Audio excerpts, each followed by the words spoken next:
রাখি বন্ধন উৎসব সর্বত্রে পৌঁছে গেছে, বিদেশেও পাড়ি দিয়েছে রানাঘাটের রাখি। এই উৎসব হলো ভাই ও বোনের উৎসব। শুধু তাই নয়, এখন বন্ধনের উৎসব।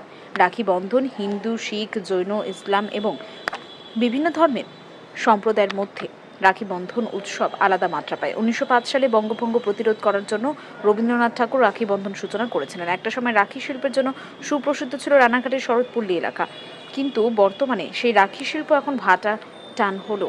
এই বছর বেচা কেনা ভালোই হচ্ছে। এবছর আবারও পুরনো শিল্পে ফিরছেন দুটো রোজগারের আশায় অনেক শিল্পী। এমনিতেই রাখি শিল্পের সঙ্গে যুক্ত মানুষজন অনেক পেশায় চলে গেলেও তাদের কথা রাখির টানে বেশ কিছু মানুষ রয়েছেন এই পেশায়। গত বছর রাখি ব্যবসায় কোনো রকম গেলেও এবছর অবস্থা কিছুটা হলেও বদলেছে।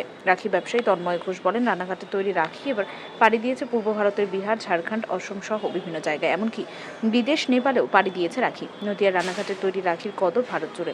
বিভিন্ন রকমের রাখির সম্ভার নিয়ে এই বছর তাদের রাখি ইতিমধ্যে বিভিন্ন জায়গায় পাড়ি দিয়েছে। নদিয়া থেকে বাবু মুখ ব্যানার্জি, প্রথম আলোর বার্তা।